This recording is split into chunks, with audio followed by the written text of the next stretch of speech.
8 Kasım programına üretim süreçlerinde karbonsuzlaşma ve döngüsel ekonomi ilişkisi konulu Kuzey Avrupa panel oturumu ile başlıyoruz. Panelimizin moderasyonunu Koç Holding Kurumsal Sosyal Sorumluluk ve Sürdürülebilirlik Koordinatörü Sayın Ebru Bakkaloğlu Tüzecan gerçekleştirecek. Oturumumuza kısa bir Nordic Talks videosu ile başlayacağız.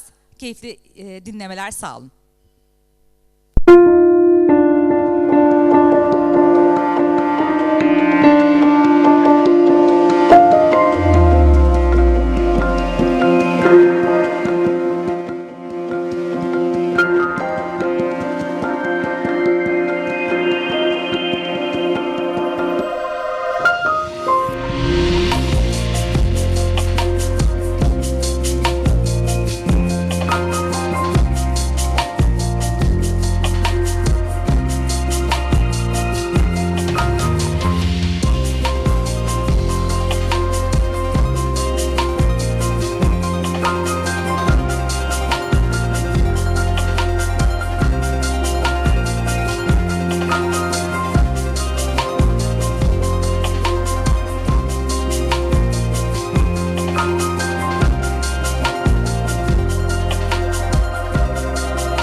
Başlatıyoruz. Ben şimdi tek tek panelistlerimizi sahneye davet edeceğim izninizle.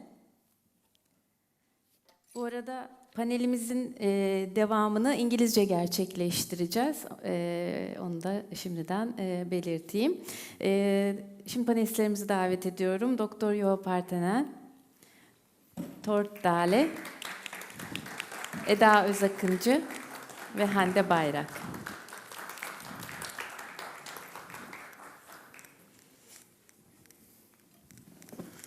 Okay. We hope this first session will be an engaging conversation for all of you. Today we want to share Nordic best practices in the decarbonization journey with a focus on circular economy, of course. Our panelists will give concrete, proven examples and share their opportunities and challenges in this journey. First, I want to introduce you to all our panelists, and then we will start with the presentations and the questions. Dr. Juho Partanen is Executive MBA Program Director at Jyväskylä School of Economics. He combines extensive international experience. He has a successful export sales track record spanning over 80 countries. And he has worked in multiple countries, including Finland, Sweden, Netherlands, France, Spain, and the United Arab Emirates. His expertise in different sectors, including automotive, he is going to touch upon especially automotive sector today, also metal energy industries, makes him a valuable contributor to our panel. Welcome. Now allow me to introduce Tord Dale. He is the head of sustainability at Virke. Virke is the Federation of Norwegian Enterprises. Virke plays a pivotal role in organizing and representing more than 20,000 businesses, collectively employing over 208,000 individuals. Currently, he is leading the group that's developing a roadmap on sustainable textiles. So his speech and remarks will concentrate on textile industry. We have Özkınacı as our third panelist. She brings a wealth of experience to our panel with over 15 years of experience in the packaging industry. Since 2015, she has been leading as the sales manager, business area, sack and craft paper at Billerud, Türkiye. And she also oversees the Balkans, Greece, South Africa, and Israel as the branch manager for Billerud. Welcome. And last but not least, our last panelist is Hande Bayrak. She brings a unique background with a strong emphasis on government relations and grant funding. She is the project management director at MEXT Technology Center. Most of our participants probably know MEXT is under MES, Turkish Employers Association of Metal Industries. Before joining MEXT, she had 12 years of experience in telecommunications sector. Welcome. So before starting with our discussion, I want to give some brief remarks about Turkey's decarbonization journey, just to set the scene, because I am sure there are many relevant parts with what Nordic countries are experiencing and Turkey is experiencing. First of all, EU is very critical for Turkey because we are one of the significant value chain members of EU. Our exports, more than half of our exports are with EU. That's why a Green Deal is a very important platform for us. A new regulation is coming with the Green Deal. And this means that both big companies and also SMEs should go through a transformation pretty rapidly. Some sectors are more prioritized, but definitely all sectors will be impacted because of the Green Deal and its implications. Of course, Turkey as a country has its own net zero target until 2053. This also has some implications for the sectors. Of course, electrification, renewables, and decreasing or increasing energy efficiency will be critical for Turkish sectors in this decarbonization journey. And this requires investments in new infrastructure for energy and also design of new manufacturing systems. This will be only enabled through technology, innovation, and partnerships. And in this panel, our panelists will touch base upon these issues, how innovation can be used or currently used, what are the upcoming technologies, of course, collaboration. Our end objective in this panel to find opportunities related to collaboration between Nordic countries and Turkey. Now I want to start with our first panelist. In the first round, I want to ask about your current agenda items, what you have learned until now. So the current status more. In the second round, we will be talking about more short-term objectives, short-term future and opportunities. And each panelist will have a presentation to share with us. So Dr. Juho Partanen, you're going to concentrate on the automotive sector. The floor is yours. Thank you very much, Ebru. First of all, thank you very much for the organizers. Great pleasure to be here. Thank you very much for the audience. My name is Juho Partanen. I work for Jyväskylä School of Business and Economics as a program director, mainly focused on executive education. And besides that role, I work heavily on the, let's say, industrial business-to-business sector in 6 different companies, mainly focusing on raw materials and automotive industry. As Ebru described, the background is pretty international. So besides Finland, I've had pleasure to live in 5 other countries and working closely with automotive brands, energy industry brands, and let's say raw material producers. The key theme and basically angle what I'm utilizing today in this discussion is a PhD work which I finalized January of this year at the Paris School of Business, and the theme was the decarbonization revolution of the automotive ecosystem. So basically combining 2 different trajectories. One trajectory is the digitalization, and one trajectory is the new energy technology. So basically exploring on an ecosystem perspective what can and what needs to be done in the automotive industry so that from scope 1, scope 2 and scope 3 we can really get to a carbon neutral situation. One extremely important thing is that when we think about this transition, it doesn't happen within the automotive industry as such alone. It requires the decarbonization of many other sectors, and energy sector is not the smallest one of those. So what we see, for instance, today in Finland, but across the Nordics in more generally, is a revolution where we have more battery production, more raw material production for different kind of battery chemistries, new, let's say, energy vectors such as green hydrogen, and then a combination of green hydrogen with CO2 and other, let's say, emissions to form e-fuels. So basically one thing which is driving forward this transition is an energy transition. So it's not only automotive industry, but it's, for instance, automotive industry combined with energy industry. Second thing, and very close to the topic what we are discussing today, is the circular economy, let's say, topic. And if we look at the, let's say, both the automotive sector, but also new energies in general, so offshore, onshore wind turbines, photovoltaic energy, these are all extremely raw material intensive.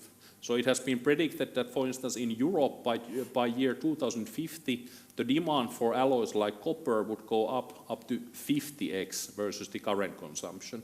And what it means is that to match those kind of levels, it requires both substantially more virgin raw materials like copper, nickel, etc., but also the secondary sources. And that's a very critical thing, because as we have seen over the last years, for instance, automotive industry is already investing directly to the mines and to the circular economy solutions. So as a kind of, let's say, quick and short summary of the PhD thesis, I would say that we are living in extremely exciting times. There are lots of new opportunities to be part of the solution, not to be part of the problem, which means that by mixing different kind of companies, new mixing of different kind of sectors, and always from international perspective, we create new technological opportunities, new business model opportunities, and new ways to do innovations. Thank you very much. Thank you, Juho. You were on time also. Thank you for that too. Yes, indeed, it's very exciting times for the automotive sector. And there are many opportunities, but there are new challenges coming up, as you mentioned. And interrelations with different sectors will be very critical. Thank you. And now, toward Dale, you're going to touch upon textile industry and the decarbonization journey of that industry. Floor is yours. See if I can have my presentation. Oh. So thank you for having me here. I'm very glad to be here. The Federation of Norwegian Enterprises that I represent, Virke, organizes about 80% of the textile importers and distributors in Norway. And among the members are the larger companies like H&M, Inditex. So we also have a close cooperation with the other Nordic organization, with the Danish Trade Organization and the Swedish Trade Organization on the topics of sustainable textiles. As you know, this is one of the main priorities in the EU Circular Economy Action Plan. And right now, as we sit here, they are discussing different political initiatives that I will come back to on textiles. So, and this massive picture gives you an idea of the policy framework that the European Union is rolling out on textiles. Our challenge in Norway is in some ways similar to the challenge that you have in Turkey, because we are not EU members, we are parts of the economic cooperation, but we about 60 to 80% of our exports, or 60 to 70% of our exports go to the European market. So we are very dependent on the regulations, but we are not part of the table when they are being discussed. And this is, for me, this is frustrating. Particularly when you have these detailed regulations. So I've singled out some of these in red that I think are important to pay attention to. It's the eco-design regulation. In the eco-design regulation, EU says that they will develop horizontal requirements for all products. The requirements can be how much reused, recycled materials you will use in textiles. It can be energy performance. It will definitely be labeling. There is our own textile labeling regulations where they will toughen the regulations on what information should be in the consumer and towards the consumers on both where are the textiles produced, what are the materials, how should they be treated, and what are the possibilities for recycling. And then you have the Waste Framework Directive. As you know, the European Union will start an extended producer responsibility for textiles, meaning that all textile waste should be separately collected for material, for recycling. But there are, today in Europe, there are very little capabilities within textile recycling, material to material, and the few plants that are started are very costly to run. So how to solve this? That's critical. And we don't have textile production We do not produce yarn, we do not do weaving, so we will be, to solve these issues, we will be dependent on countries like Turkey that have the competence and the knowledge and the industry to get it in industrial scale.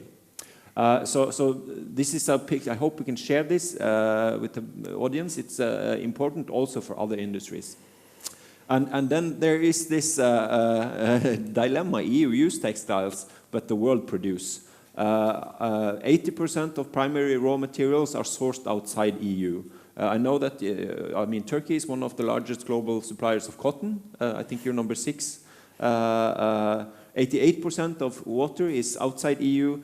93% of land use, 73% of greenhouse gas emissions. So, in order to achieve circularity, it's not enough to just think EU or a single country. We need to think global value change. Circular economy has to go from national discussions to global value change. And I think this is important. So some of the topics that I think we have to prioritize in addressing the challenges or have to solve, it's the decarbonization, as Juho mentioned, that is extremely important. And I think one of the lowest hanging fruits that we have to look into is energy optimization. We have to look into energy in the same principles as we do for circularity, in terms of heat pumps, to use water, discarded water that has a good temperature for heat pumps, for instance, use of solar energy. A lot of technologies has to be combined to achieve energy optimization. And then there's traceability, where through the entire value chains, where we need to develop standards, and we need to develop digital tools to be able to do surveillance of the product from the cotton that is produced in a very complicated value chain all the way to end producers and to recycling. We need to be able to digitally track it all the way. And then there is reverse supply chains, which means that it's the other end of the supply chain where textiles are discarded, and then you have to take them back into productions. And it's all about logistics. And last but not least, we have to do both be open about and track climate and nature-related risk. This will be an expectation in the EU demands on reporting on double materiality, that companies can describe how they affect climate and nature, but also how climate change and change in nature will affect the value chain. All larger companies must report from this next year. So resilience is about understanding risk and being open about it. That was my remarks. Thanks for being here, and I will stay here a bit afterwards if anyone had questions and want to discuss these topics, both in terms of circularity in general, but also the textile industry in particular. Thank you, Tord. In each of the topic we can have another panel probably, but it's good to see the picture, the whole picture at one time. You mentioned traceability, and it's also linked to digitalization. Some of our panelists will also talk about digitalization, and I think we can connect those remarks within this panel, and also many other issues. And the global value chain approach is very valuable. Thank you for bringing that up as well. There's a lot to do under that topic. Now we are going to listen to Özkınacı. Now we are going to the packaging industry. Yes. Floor is yours. First of all, I would like to impress that I'm very excited to be part of this panel with such selective panelists, and would like to express my deep appreciation to all parties who organized such a valuable event. I think before going into deep in the packaging world, we have to check for the global trends around the world. Because packaging is really impacted by the global trends all over the world. First of all, in today's world, more goods are being packed, and therefore we expect that packaging should be more durable and sustainable, which is increasing the sustainable packaging demand all over the world. As well, e-commerce is placing new demands on the distribution chain, and value chain changes with the new ground rules all over the world. Our panelists also mentioned about the digitalization, and it's also same for packaging world. We see more digitalization opportunities with more efficient and automated processes that brings new business models and new tools. Sustainability requirements are becoming more and more stricter. We feel it till our bones, and that's main reason is to support the climate change on every front. So more solutions need to be renewable or circular, and which brings us to another trend is growing interest in the renewable source of raw materials. We as Billerud, where we stand is we are uniquely positioned in supplying sustainable packaging from forestry to the end product. Our raw material is 100% of food raw material is from responsible sources. Our production mainly running over fossil-free energy. In 2022, we can see that 98% of our energy in our mills is coming from renewable bioenergy. And paper is one of the most recycled packaging material. In Europe, it's 84% of paper packaging is recycled according to CEPI. And we are very confident in Billerud to say that almost all our products are biodegradable, and as well, which means that they are breaking down into when you throw it on the nature, which means that they are creating low littering potential. And what are our main drivers in the circular economy? We want to drive a sustainable transition along our whole value chain, which means that it's from forestry till the end of the product. With a stable sustainability foundation at the base, we can contribute to the transition to climate-neutral society. That's why we are working for. Those key criteria are maximize the positive and minimize the negative impact of along the whole value chain in different areas. And today I will mainly focus on the material part, so our end product. When we're talking about future innovation project, we mean that new barrier papers to replace plastic, new reusable applications, application laboratories where we can create design first, and we also create prototyping for these end products. Minimizing the waste, for us it's more lightweighting material compared to other conventional alternatives, reducing overpackaging, avoiding secondary packs as well. And also alternatives to non-recyclable applications or single-use plastics. Maximizing the resource efficiency is basically reducing the complexity of the packaging. If there are any options, go for monolayer materials. Recycling, of course, we support reuse, recycling, and composting. This is the base for our aim. And recycling and compostable materials we already have. And virgin fiber is also feeding the recycling loop, which is also a big part of the driver. In Billerud, we basically believe that no packaging shall end up in the nature. And this is also nice to see that 75% of the consumers also want to get rid of the plastic, single-use plastic. This is already proven with the surveys. And what Billerud is doing for this? We have products now. I will really focus on very concrete examples that has mainly two or minimum two effect on the circularity. One will be for swapping plastic to paper, which is decreasing the littering. The other one, recyclability, and also decreasing CO2 emissions. Tissue wrap, Conflex wrap is a tissue wrap, which I like the idea of wrapping paper with paper indeed. So you can clearly see the CO2 emission effect and also decreasing the littering. Also, you can do the same for the foods, complex flow wraps. These are monolayer flow wraps where you can reduce CO2 emissions nearly 50% compared to conventional plastic packaging.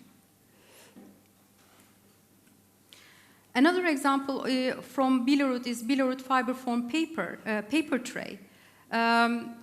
That trays are really giving an immediate effect on the less plastic usage. So you can have the chance to decrease your plastic usage 90% and as well 71% less CO2 emissions compared to other conventional packaging. You can imagine about the plastic trays of meat, for example. And these are very direct effect on the circularity. And my last example for that is Billerud Expression.com, which gives up to 48% lower CO2 footprint. And I think this is a great example that you can see how trends can impact packaging world, because this is a tailor-made for e-commerce mailing bags. And you can produce this with strong and durable craft paper. We have also, thanks to the strength of the paper, we have the option to have lightweighted of these bags.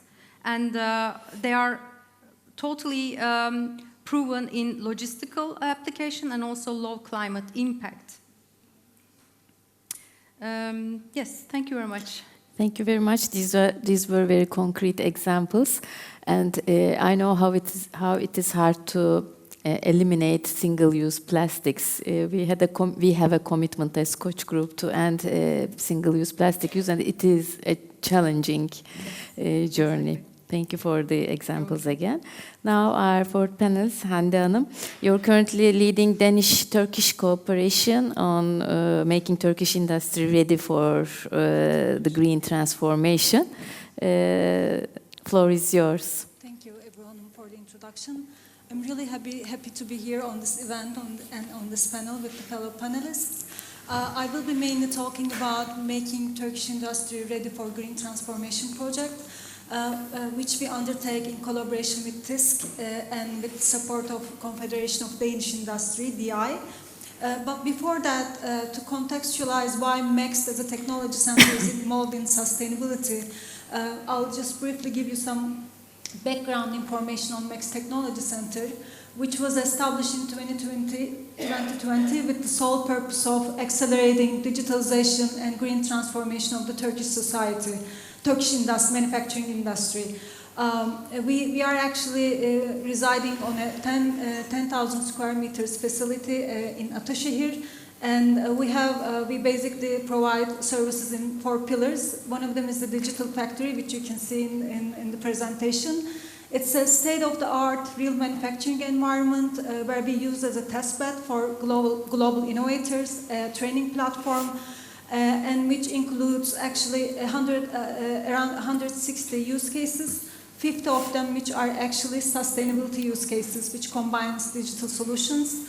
We provide digital and sustainability maturity assessments to take a picture of companies' current status and offer them with a solid roadmap.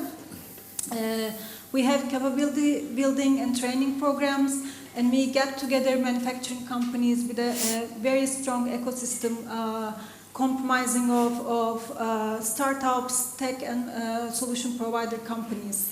So far, I think we provided services to more than 400 companies in Turkey, either by upskilling programs, assessments, or technical consultancies. And I can say one of the key challenges we faced and encountered during these services, most of the manufacturing companies, especially SMEs, lack fundamental awareness on sustainability and how to decarbonize their processes. Even if they have some sort of awareness, they really need very structured assistance to move forward in their sustainability journey. Actually, our joint project with Danish Industry DI addresses that challenge by providing 100 companies in Turkey, manufacturing companies in Turkey, with a created sustainability training program and also a carbon calculation platform. We basically have 2 goals, and the first one is to enhance awareness among the manufacturing industry and create a sense of urgency. As you all mentioned, regulations are very tight and they're coming up very, very shortly. So the sense of urgency is needed. The second goal is to enhance the knowledge, carbon accounting knowledge level within the manufacturing and industry. We want to actually, at the end of the project, equip these companies with basic knowledge on carbon calculation. And we believe if they can calculate their own carbon levels, they can also reduce their emissions simply by knowing where their emissions are higher. So our project focuses on four sort of pillars. We have a very extensive training module. We cover issues from fundamentals of sustainability to carbon accounting to energy efficiency or circularity. We will also provide two physical face-to-face trainings on carbon accounting and usage of the platform, just to ensure peer experience exchange and peer learning. We have a carbon platform, established a carbon platform with one of our key partners. And as soon as companies fill in certain information, they will be able to calculate their own carbon footprint. And we will have focus group workshops which will focus on key issues. Energy management will be one of the first topics we will discuss in detail. For those companies who complete the journey, actually for the selected two companies, MEXT will provide COSIRI assessment, sustainability maturity assessment, and road mapping. COSIRI is actually a global methodology endorsed by the World Economic Forum. We basically analyze manufacturing plants' current level with regards to sustainability using 24 pillars within the COSIRI methodology, and then provide the company with a very solid and actionable roadmap.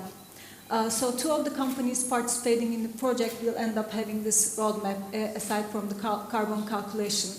And our end goal is clearly enhancing the knowledge level about sustainability, but also carbon accounting. Identifying key pain points, key sources of carbon emissions within those companies, and of course, at the end, lowering those carbon levels for the companies within the project. We've established the platform, the trainings are online, so we've taken in a good number of companies with an open call. So far, the system is open for MESS members only, but because there's a lot of demand and the companies are very interested in the project, we hope to expand the project again with our counterparts in Denmark, with the Danish industry, to other industries as well, and maybe to other countries, let me say, in the Nordic region. So that would be it for Thank you, Hande. I mean, this is a very structured approach to SME transformation, and it's actually companies need that because supply chain is an important part of Scope 3 emissions. So it's a very valuable work. Thank you for sharing that. Now we are in the second round of questions. Again, I start with Juho. Now let's talk about more 2030 targets and what are the opportunities for us to reach 2030 targets. We don't have much time left, so let's talk about opportunities in the automotive sector first. Thank you very much. I think that, let's say that automotive industry in a sense is pretty well positioned to address these things. And the reason is that the transition towards, let's say, decarbonization within the automotive industry has started already, I would say, decades ago. Mm-hmm. And the simple reason for that is that the initial, let's say, driver was not, let's say, Paris Climate Agreement, but it was the first oil crisis. And during that oil crisis, there was a trend to basically decrease the weight of the vehicles, so to increase the energy efficiency, and of course with vehicles, especially in the use case, the amount of energy what you utilize has a direct correlation to the CO2 emissions. So that kind of, let's say, trajectory has been there for decades. Today, I would say that the main thing is that there are still some critical topics related to raw materials. Today, more and more, of course, lithium-ion batteries, different kind of chemistries there with different kind of metals, some more critical, some less critical. And the second thing is then, of course, the primary raw materials for, let's say, for instance, car bodies, like, let's say, green steel or green aluminium or let's say, green copper for the electronics. The second thing also ongoing in parallel is to reduce the use phase emissions. So basically shifting the idea and the approach from tailpipe to a kind of cradle to grave or life cycle basis. And there, of course, the key thing is a combination of many technologies. It means we need to have more green electrons, let's say, fueling the vehicles. We need to utilize also more, let's say, green liquid type fuels like natural gas and or for instance, HVO as a second generation diesel. And then we need to also innovate new energy vectors. And one of those vectors, without a question, is green hydrogen and its derivatives like, for instance, e-fuel, e-diesel, or let's say e-methane. In the first part of your speech, you mentioned transformation of energy sector. Again, I think we are linking energy sector to automotive sector. This transformation will go hand in hand if you want to reach our goals. Absolutely. Yeah. Toward now, related to textile sector, you have talked through the policies, regulations, what's coming, but until 2030, how can we accelerate this transformation? What are the opportunities? Well, I think we have to understand how short the time is until 2030. Yes. So what we maybe should do is that we should reverse the question and the calculation, not to say how much do we have to reduce to reach the targets in 2030, but what will the number of emissions be in 2030 if we reach the targets, and then we should do the exercise to try to distribute that amount of emissions or effect on nature to different industries and say this is what you're allowed to put out on like greenhouse gases. That will be very hard. I think that as in Turkey, as in Norway, when we do this calculation, we find out that we're only left with agriculture. And of course, we want to do other things. We are a big oil exporting country, which has also huge Norwegian emissions, as well as from the exports. But I think we have to prioritize in terms of what are we going to do first. Definitely decarbonization. But then again, if I look into the retail industry and fast-moving consumer goods, they have this saying that short-term is Tuesday, long-term is Saturday. So to cooperate with companies and to have them make plans for a longer perspective, that is a challenge when you have margins from 3 to 5%. Then you're going to invest in the value chain. Prices globally are rising on raw materials, and some of these technology are quite costly. So where do you find the money? How do you make the transition in the markets? I'm not sure if I have all the answers, but I think we have to start by prioritizing and attack more of the low-hanging fruits, like energy optimization. I don't think that we have utilized all the potential that we have for energy savings, or just doing solars, or all these small steps that can help reduce emissions from 20 to 30%. Just within years with small investments. Yeah. So I think in short term, looking into energy with the same principles as we do for circular economy, I think that would be a very important task to do. Yeah. And I also hear from you, whatever we do should make business sense. I mean, for business, that is the key element of sustainability that is often forgotten, is that it's also economic sustainability. If it's not economically sustainable, it's not sustainability. People tend to forget that the change that was made from the Rio conference at the start of the 90s was that the economic perspective and development was integrated to the understanding of sustainability. And we have to take that into consideration. I think a lot of the environmental movement and others, they do their job in terms of raising problems. But often they forget that if you don't make money, you can't invest in new energy sources. It's And as you simple as that. also mentioned the turnaround in automotive sector was during oil crisis, again business related. So there should be a business related reason, or it should make sense for the business to make the transition. And the thing that EU does here is that they make a level playing competition ground. They say that these rules in terms of sustainability should be the same for all players. If you put textiles on the markets, these are the regulations you have to follow.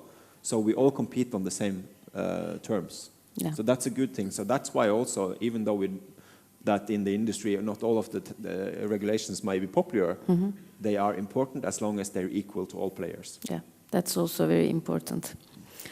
Eda Hanım, of course, packaging industry plays a very important role in decarbonization and, of course, in circular economy. What do you think are the goals for 2030 for packaging industry and the opportunities? Well, transition to circular economy is really critical and crucial, not only for today, of course, it's for future, what we are going to hand over to our kids. However, this is really carrying out its challenges as well. I mean, there are many discussions around sustainability, circularity, and all the regulations. Regulatory insufficiencies, lack of guidelines also, it's very key challenges for the packaging world as well. And even it's a problem for the Nordic countries, I would rather say. On the other side, we have really other challenges like increasing packaging waste as well, and growing packaging waste and increasing litterings. These are the pressures that we have. When we compare, I mean, I will really join to thought because we are not EU country as well. And this is also having some challenges for the country on the packaging side as well. We have the same challenges. We have lots of discussions around that, but also we are slightly behind, not only behind on the Western countries, not basically from the technology-wise or capabilities-wise. We have that, but we have a lack of mindset, know-how, and prioritization on that, and also the legislative landscape is not really supporting customer or companies, consumers, and all parties on the packaging world. Well, from the Turkey perspective, I should really say that we need developments on the legislation, recycling, and as well labeling infrastructure. These are the keys that we have to drive, we have to check to drive the potentials in the right and harmonized way with the European countries as well. I would really mention on the EPR schemes, for example, for packaging, which is known as recycling fees in Europe. And this is a basic regulation, so to say, and it's based on all materials, but on the focus it's plastic. So it is giving brand owners to act more efficiently and motivating them to change their packaging type. But as we are not a part of EU, that's also a gap in our country. I think the other part is the mindset and awareness, and of course the prioritization of the shareholders of Turkey. These are more a local challenge for our country. Sustainability is a lifestyle. We can see that in the very Nordic countries, and I think it needs some awareness on the consumer side as well. It's very important to start that kind of thinking from the elementary school maybe. And continue with the whole life.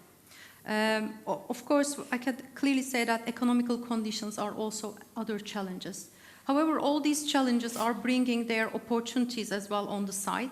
I just mentioned about some of the examples, concrete examples, who have direct impact on the circularity and also CO2 emissions, decreasing the CO2 emissions. And I believe that in Turkey, for example, we have lots of opportunities to get action, immediate action and immediate effect on these areas by just with a slight change on the mindset and thinking on the corporate side as well. So, for example, we can clearly say that a very mature product in Nordic countries is a very new niche for Turkey, like fiber foam trays.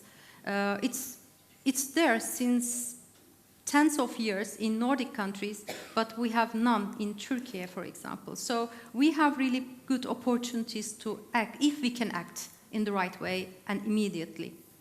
So that's Thank you. Of course, each sector has its own dynamics. Yep. You apparently have the technology and innovation is also there, but then you are lacking or you need the regulations or the consumer pool to act on it. Thank you for that. So, Hande Hanım, let's talk a bit about opportunities, but from a twin transition perspective, maybe. You also showed us the impressive mass digitalized plant, I would say. I would like to get your remarks around opportunities around that and digitalization. Thank you. Thank you for the question. I will be talking from a manufacturing industry perspective. Like when we look at the global manufacturing industry, it's a very crucial sector. It represents 16% of world economy. But there's also a hitch because they're also the major source of carbon emissions. 1/3 of, I think, global carbon emissions, and the industry itself uses 54, I think, % of world energy resources. It's a pressing challenge for manufacturing industry to urgently act on the carbonization process. Digitalization, I think, is a key factor here because simply by leveraging digital solutions, we can collect dependable data, streamline sustainability efforts, and then ensure or assist companies to make informed and hopefully eco-friendly choices. Digital solutions provides an opportunity to decrease carbon emissions levels by 20%, simply by elevating efficiency, transparency, and circularity. This is where MEXT expertise and also experience lies in as well. We at the MEXT Digital Factory and Green Factory, let me say, we provide digital solutions to assist companies through very practical steps towards the carbonization process, actually covering the entire value chain. One of our key partners, World Economic Forum, has this lighthouse concept, lighthouse factories concept since 2017, I think, which represent really digital advanced factories, plants. And in 2022, they introduced a new concept called sustainability lighthouses, which are actually manufacturing companies, plants using digital solutions to, let me say, go green. And the forum research shows that digital use cases, digital solutions directly impact sustainability KPIs by 1/3. And if you account for the indirect impact, 2/3 of digital solutions have actually accelerated in one way or the other sustainability sort of targets for the companies. This actually shows digital and green transformation actually goes hand in hand together, and the term twin transition is quite to the point. So if we look at maybe more concrete use cases and examples of which we have, by the way, within the digital factory, I mentioned more than 50 use cases, green use cases. I think the spectrum is quite large. There are very sophisticated use cases, whereas there are very practical and straightforward use cases, like autonomous mining processes or circular metal traceability are maybe more sophisticated use cases. But as you mentioned, energy management systems to monitor and reduce energy levels, or image recognition, for instance, to detect errors and reduce waste and scrap, or basic IoT systems for data monitoring and data analysis to basically provide efficiency within the processes are, all have a very significant impact for sustainability targets as well. I will end the discussion here, but if you're curious about more use cases as best case scenarios for manufacturing industry, please find me somewhere here during the day. Now we'll talk more about MEXT Digital Factory and our use cases. But I want to end by saying data is the key here. So we have to focus on compiling data, trustworthy data. And then when we sort of strategize for the future, we have to think about digital and sustainable solutions together. Yes, thank you, Hande Hanım. I had the opportunity to visit MEXT Digital Factory, and I also recommended to all the participants here, especially as you mentioned, the use cases. It helps a lot for businesses to see where to invest and how to change their operations. Thank you.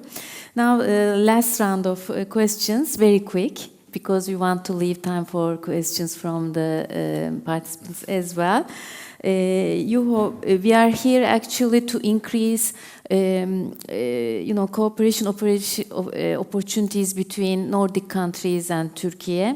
So, what do you think is the one crucial factor to increase this cooperation? What would you recommend? I think it's a combination of two things. One thing is really to organize these kind of events where people really, let's say, network together and discuss together, and really, let's say, are open for different kind of opportunities, because it's a different topic to do these things in a digital world versus to do these things in person. And I think generally the idea that network is the architecture of new work is the key thing. It's not individual company, it's not individual country, it's the network. And a second thing, of course, is what we already discussed, and that is that part of this kind of, let's say, green transition, whether it's a CO2-driven or methane-driven or biodiversity-driven, is that it needs to be also economically sustainable. And there are very strong points, for instance, in the Nordics, the energy industry and the, let's say, resource industry, but then in Turkey, for instance, the steel industry and those derivatives. So the second part of the question is that while we do good, we also need to do economically good. Thank you. Tord? I think we're doing one thing wrong in Norway and the European Union, is that we discuss circularity just within the borders of EU or the country or the Nordics.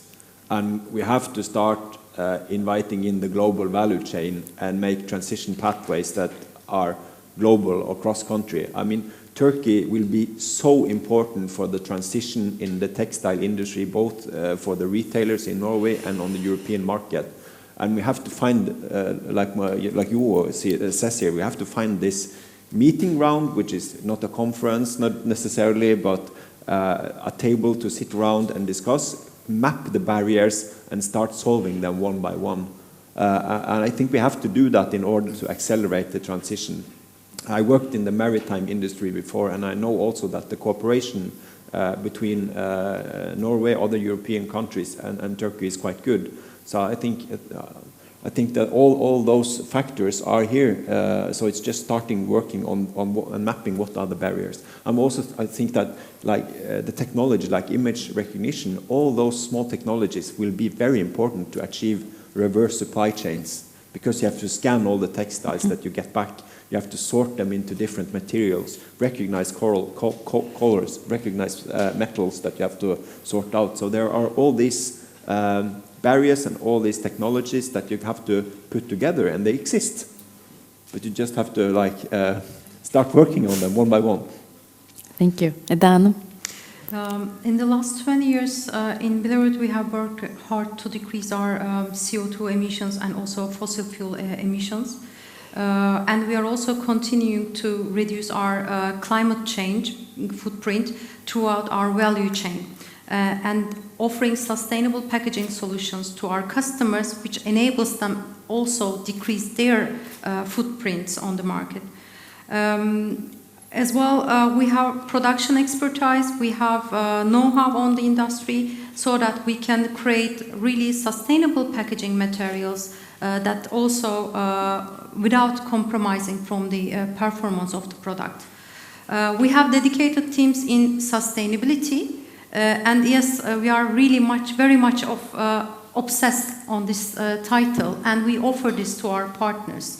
So we offer, we can fully openly share the knowledge there by offering workshops, seminars, technical supports to our partners. And as well, we like to share our success stories as well, good exercises to inspire them, because otherwise it's more limited with where you are. So we like to share that.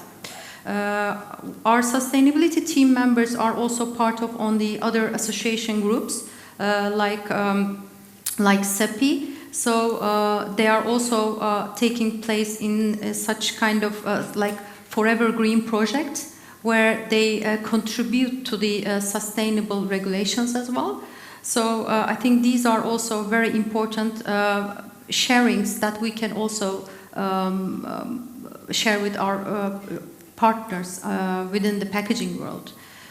So what we say is we really here not only keep it in a very small area, but we like to share. We know that it's very complicated area today, and we have to do more and more, because we really have very strict rules and targets to reach out for the future. Thank you. Hande Hanım. Thank you. I would say the one crucial factor that fosters collaboration between Nordic and Turkish companies and institutions like ours is shared commitment to sustainability. Nordic countries are quite advanced leaders in this area, especially in circularity. But we can also see that from our experiences within the manufacturing industry, there's increasing awareness within the Turkish companies to include sustainability in their business strategies. So platforms to exchange information, knowledge, use cases, sustainability cases would definitely contribute to creating a competitive edge, I think, for in both geographies. I believe our joint project with Danish industry proved this point excellently, because it was originally a project created for Danish SMEs to accelerate their transformation. But the Danish industry decided to share that experience with other countries and provide some funding for it. And that's where we took the project and then bring it to the Turkish manufacturing industry. And while doing that, again, drawing conclusions from our own experiences and knowledge of the industry, we added certain aspects, enhanced the training curriculum, added the focus group workshops. So we changed a bit, and that was also a learning for our Danish counterparts. And we've been in touch throughout this process. They informed us about their challenges and shortcomings, which we could maneuver within our own project based on their experiences. And it was a good start of collaboration between the two countries and institutions. And I believe this is, as you all mentioned, this is the way forward, this is the way to proceed, more exchange of information, exchange of experiences, and really maybe more projects like this to share knowledge and experiences. Thank you. You are a good example of that. So it's networking is important, thinking beyond borders is important, but it's also important to work on the problem together and coming up with solutions. Working as a project team maybe is also critical. Thank you very much to our panelists. Now we are open to questions to our panelists. First hand was yes, please.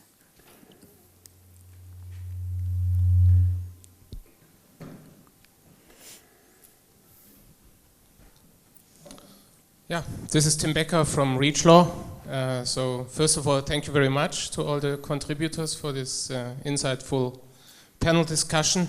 I would have two questions for Tord. So one of your key points was definitely the the need to think globally rather than nationally. But I wonder, and this is my first question to you, how is this to be implemented into regulations given that they are still like locally restricted? Do you have any ideas on that? And then the second question is, we have not heard much about the digital product passport, which is now to come at some point under the eco-design regulation. How do you see the feasibility of this passport for the textiles industry? It's one of the priority products, and do you have any indication? So is industry ready for this, and what's the timeline for the implementation? So those two, thank you. Thank you for very good questions. Or should we have the round first, or should I answer? The round. Would you like me to answer them now? Yes, please. Okay, yes. yeah. Very good questions. You know, for the first questions, we have national or global regulations. Well, we have EU regulations, and those regulations will apply to anyone that put textiles on the market. So for the companies located in EU, they will have to contribute with their suppliers to be compliant. But then the exciting thing is, how will we control companies like Shine, in textiles, Shine, you know, the Chinese company, Wish, Amazon, all the others that aren't present in EU? That will be a challenge. But I think that Turkey is very good position to have a close cooperation with both the EU and the importers in Europe on agreeing on what tasks to solve first.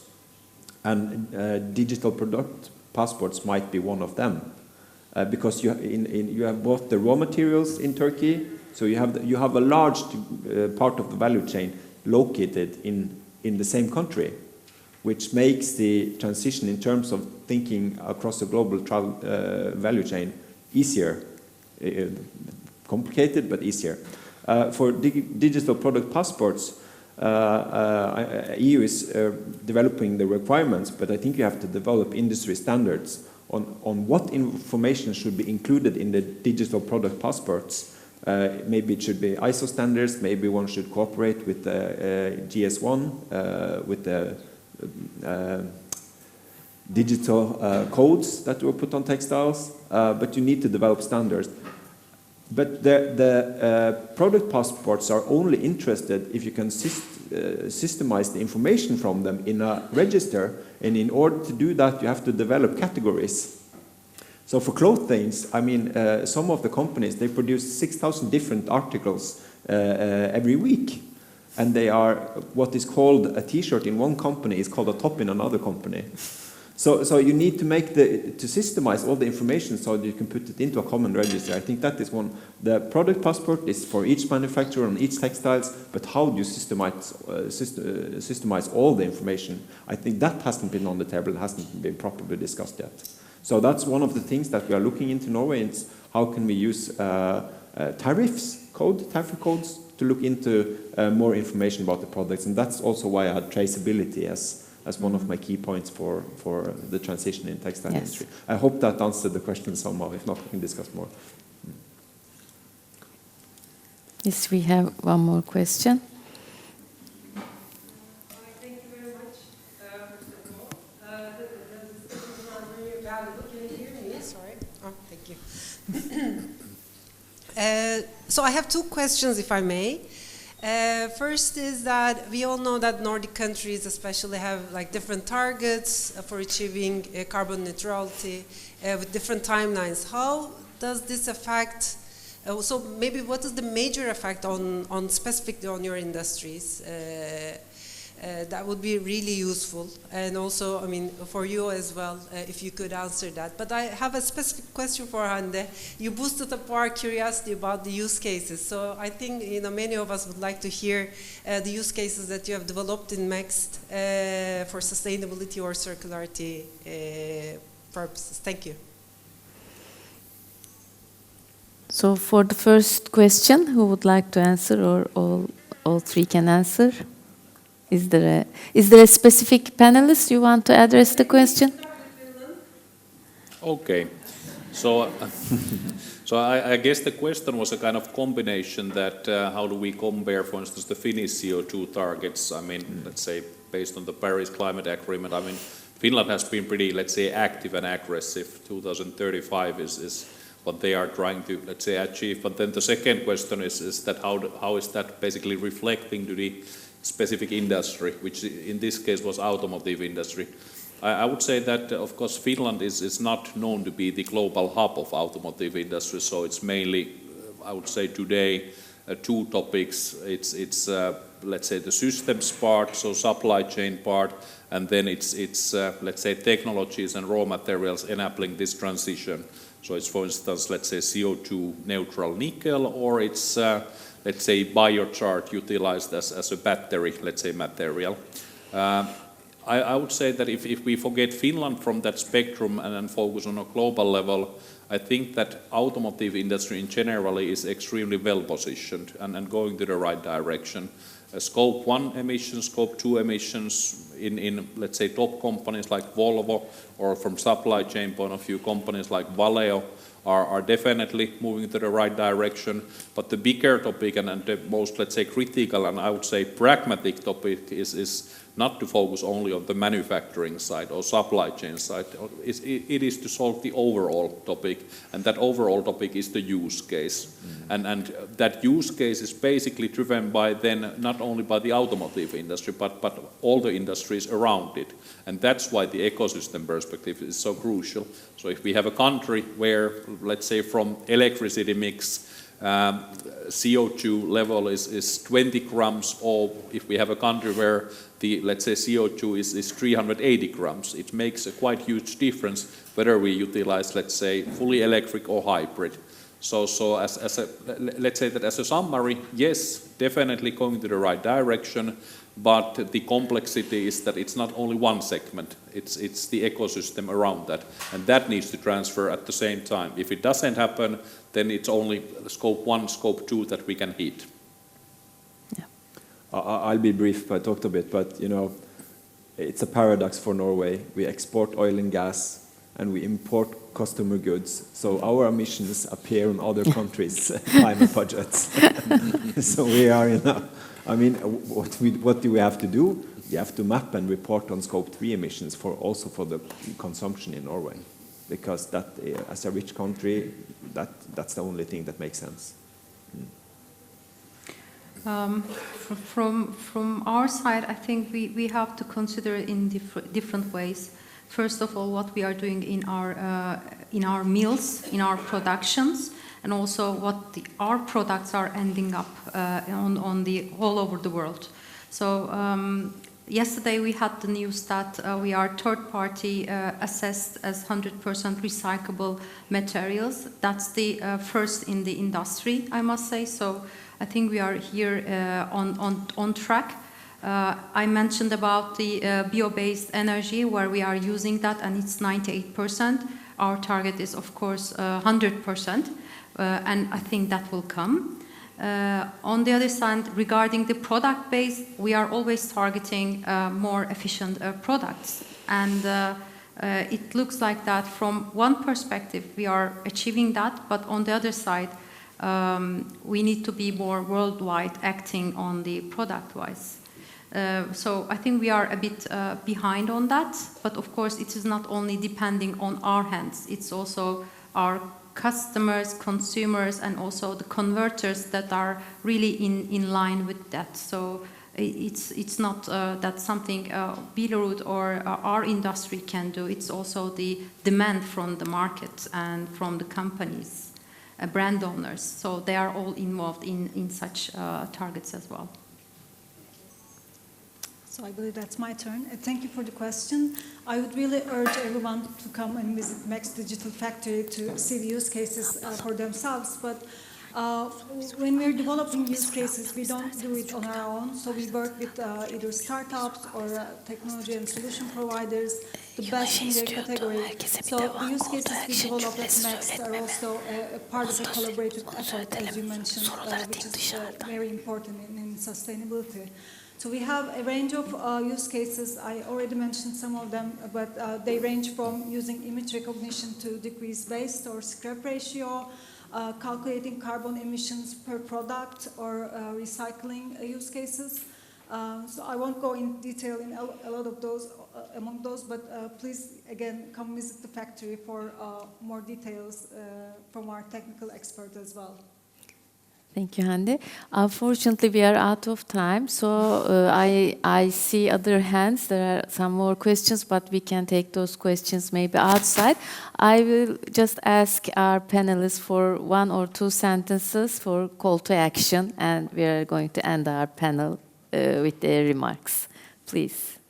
Yeah, I would say it's clear we need to drive decarbonization, but so that it's economically also sustainable. So innovation, innovation, innovation.